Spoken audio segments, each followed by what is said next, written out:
संविधान को लेकर कांग्रेस पार्टी का अगला स्टैंड क्या है? क्योंकि आप लोगों तक तो बात पहुंचाएंगे ही, चुनाव है, लेकिन इसके अगले आगे आप लोग क्या करने का विचार कर रहे हैं? के लिए जो आप लोग आरोप लगा रहे हैं या आरोप नहीं, आप आपको नहीं भय पढ़े? है? नहीं आप नहीं मैंने पढ़े? मैंने पढ़ा सर, मैं हाँ, पूछ रहा हूं आपको पढ़ने के बाद ही हम आरोप लगा। उस पर आप आगे की रणनीति आप लोगों की क्या है? देखिए, हम हाउस में भी इस बात को अनेक बार रखे। आप सुने होंगे, मैं जब लोअर हाउस में भी था तब भी मैं संविधान के बारे में और डेमोक्रेसी के बारे में और जो गरीब तबके के लोग हैं जब भी कुचला जाता था, उनको जब उनके स्वाभिमान को धक्का लगता था, हम हमेशा बोलते रहे, करते रहे, आगे भी हम लड़ते रहेंगे। और जब जब ऐसे मानसिकता से अगर बीजेपी बोलते गई तो अब 2024 में लोग इसको देख रहे हैं, इनके स्टेटमेंट को देख रहे हैं, इनके भावनाओं को देख रहे हैं, इनके विचार को देख रहे हैं, वो फैसला लेंगे।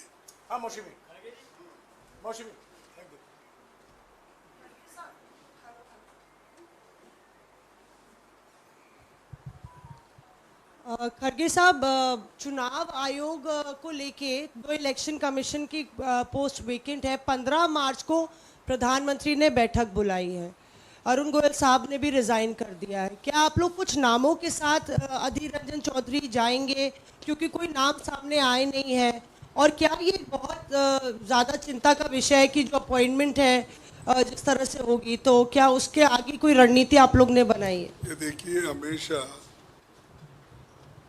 ये जो ऐसे मीटिंग बुलाते हैं, सीईसी का हो, सीबीआई का हो या विजिलेंस का हो, जब बुलाते हैं तो पहले तो वो खुद ही लिस्ट भेजते थे। हम वो देखकर कौन अच्छा है, किसके खिलाफ कुछ कार्रवाई हो गई है पीछे, ये सब उसके एंटीसीडेंट देख के हम लोग टिक करके देख कर लेके जाते थे और वहाँ ऑब्जेक्शन रेज करते थे। अब क्या हो गया, सब जल्दी वही झट से लेना, झट मंगनी पट बिहार, क्या बोलते हैं, हाँ पट बिहार, ये चल रहा। हाँ सर, आपने जिन बीजेपी के सांसद के बयान का जिक्र किया, जिन्होंने ये बयान दिया था कि 2/3 बहुमत लाएंगे तो कॉन्स्टिट्यूशन चेंज कर देंगे, बीजेपी ने डिस्टेंस कर लिया उस स्टेटमेंट से, कहा कि हमारा कॉन्स्टिट्यूशन में बड़ा भरोसा है, उनसे हमने एक्सप्लेनेशन मांगा है। तो इसके पीछे भी कोई रणनीति आप देखते हैं? कितने बार आप एक्सप्लेनेशन मांगेंगे? आज नहीं, एक बार नहीं बोले उन्होंने, 10 दफा बोले होंगे। और वो भी मामूली, एक ऑर्डिनरी आदमी बोलता है तो हम सोचते हैं भाई चलो उसको थोड़ी बुद्धि कम है बोला। अगर जो आदमी 3-3, 4-4 बार एमपी हो गए हैं, 3-3, 4-4 बार विचारधारा में भाषण करते हैं और आरएसएस के तो प्रमुख भी बोल रहे हैं, हम क्या समझेंगे इसको? अनलेस मोदी साहब का इस विचार पे अगर मोदी साहब सहमत नहीं होते तो ऐसा बोलता ही नहीं कोई। अरे कैसे कैसे लोगों को उन्होंने टिकट बंद कर दिया, और ऐसे लोगों को टिकट बंद करना, बाहर निकालना उनको कोई बड़ी बात नहीं ना, वो मक्के को निकाल के फेंक देसा देते हैं। सवाल इलेक्शन कमीशन पे भी है और इलेक्टोरल बॉन्ड पे भी है। अभी आपने कहा कि आप लोग नहीं, दोनों में, इसलिए आपने ये कहा चुनाव आयोग से काफ़ी लंबे अरसे से कांग्रेस पार्टी अब समय मांग रही है और मिलने का वक्त नहीं मिला। आज भी आपने कहा कि 100% वीवीपैट की पर्ची को लेकर काउंटिंग होनी चाहिए। चुनाव आयोग समय नहीं दे रहा है, आप लोग चाहते हो कि वीवीपैट की हर पर्ची की गिनती की जाए, ऐसे में रास्ता क्या है? और दूसरा, इलेक्टोरल बॉन्ड पे आज जो सुप्रीम कोर्ट का जजमेंट आया है, क्यूमुलेटिव अमाउंट किस आदमी ने खरीदा है इसकी तो जानकारी देंगे, किसको दिया है और कितना दिया है ये जानकारी नहीं देंगे। तो इन दोनों विषयों पे आपकी क्या राय? देखिए, किसको दिया किसको नहीं दिया उसका जानकारी तो नहीं देंगे। अब क्या देंगे? वो लेके क्या करना है? हमको तो असल में होना किस व्यक्ति से आप लिए, उसको क्या कॉन्ट्रैक्ट दिए, क्या उसको क्या ईडी एग्जम्पशंस में आपको मिला, क्या उसको क्या इनकम टैक्स एग्जम्पशन मिला, क्या उसको किस तरीके का फायदा उसको किया, वो हम छानबीन करते हैं। तो आप वही नहीं दे रहे ना।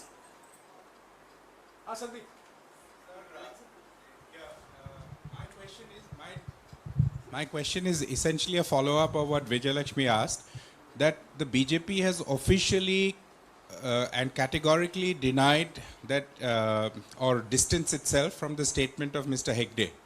And they reiterated that the party fully believes in the Constitution.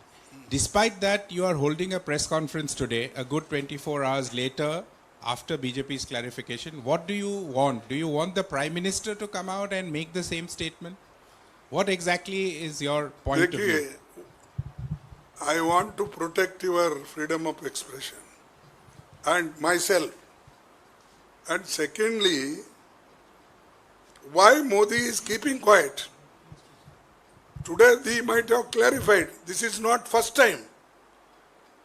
Several times they have spoken, from RSS chief to MPs.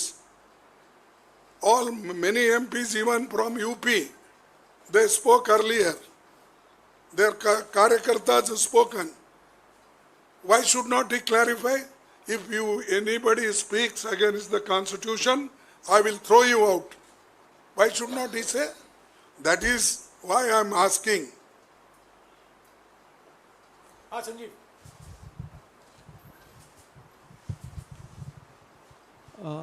Sir, India alliance की 26 पार्टीज एकत्र होकर 17 said this press conference is on the attack on the Constitution. Please restrict your questions to that. All other questions we will take separately. This press conference has been called because there is a deliberate attack on the Constitution. Please stick to those questions. Sir, I If you understand. don't have any questions on that, please ask. खड़गे जी, आपने कहा कि जिस तरीके से संविधान पर attack हो रहा है, जिस तरीके से उसको कोशिश की जा रही है कि दबाया जाए वंचित वर्ग को, लेकिन बड़ा सवाल यह है कि आप हंगामे का जिक्र कर रहे हैं। किस तरह का हंगामा होगा? क्योंकि सरकार तो बार बार कहती रही है कि संविधान के साथ हैं वो, और प्रधानमंत्री ने पिछले दिनों जब नए संसद का उद्घाटन हुआ तो संविधान सदन भी नाम रखा।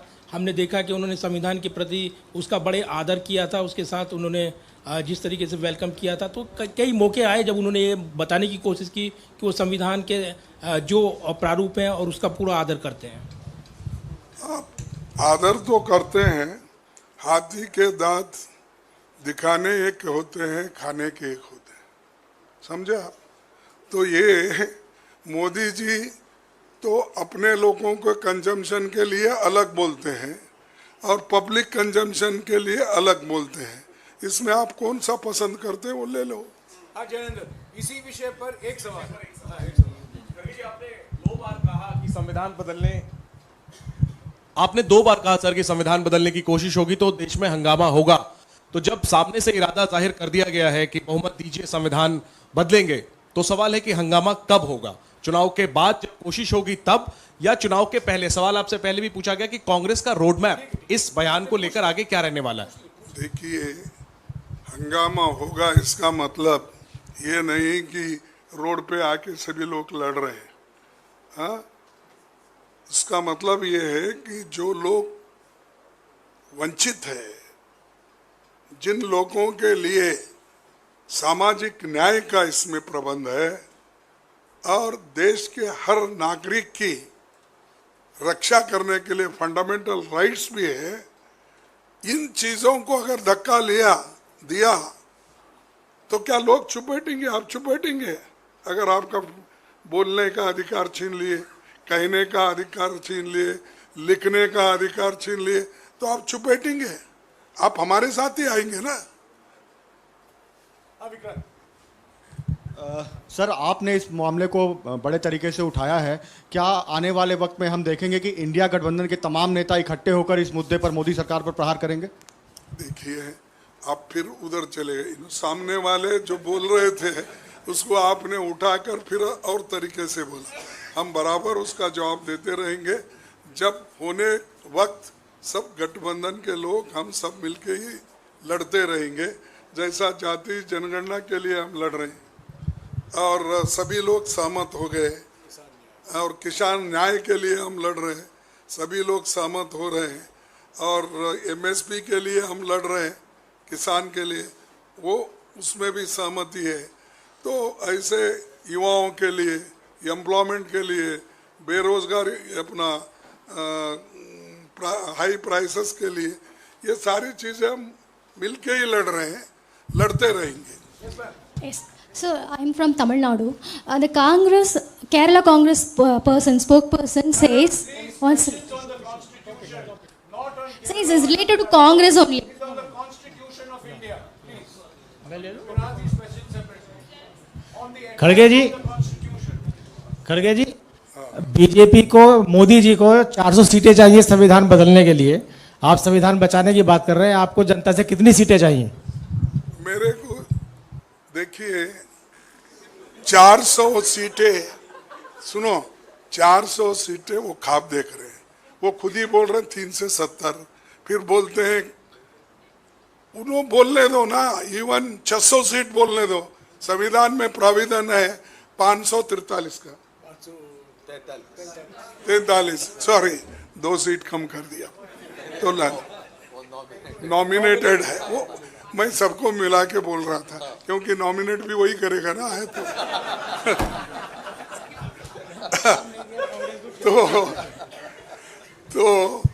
तो ये बात जो है हम ये जनता के सामने ला रहे हैं, क्योंकि ये बहुत इम्पोर्टेंट मुद्दा है। सिर्फ हम पॉलिटिक्स करने के लिए नहीं ला, पॉलिटिक्स तो होते रहते हैं, हंगामा होते रहते, पार्लियामेंट में बाहर होते रहते, वो बात हो रही, लेकिन ये बड़ा सीरियस मैटर है, इसको कोई बचपना नहीं करना चाहिए। अगर आपके पास हिम्मत है तो बोलो आपके लोगों को, मुंह बंद करके बैठो, या तो मेरे पार्टी से निकाल चलो, क्योंकि पार्टी तो अकेली की है ना, उसमें दूसरे तो कोई इंटरफेयर नहीं करते। आप बेचारे इंटरफेयर करने में मार्गदर्शक सब बाहर बैठे हैं। चलिए खड़गे साहब, मेरा सवाल, आखिरी सवाल है। अभी आपने ईवीएम की बात की, वीवीपैट की आपने बात की, आपने कहा कि ईवीएम पे शंका है, और शंका इसलिए है क्योंकि उसकी जो पर्ची है वो गिनी नहीं जाती है। नहीं तो आपने इलेक्शन कमीशन की बात की, नहीं मैं कहीं लेके नहीं जा रहा हूँ सर, लेकिन क्या आपको लगता है कि ये वक्त आ चुका है कि आप लोग डिमांड करें कि बैलेट पेपर पर चुनाव करवाए जाएं? देखो, ये पहले हमने कहा है, फिर वो कहने की जरूरत नहीं। कम से कम वीवीपैट तो गिनो पूरे,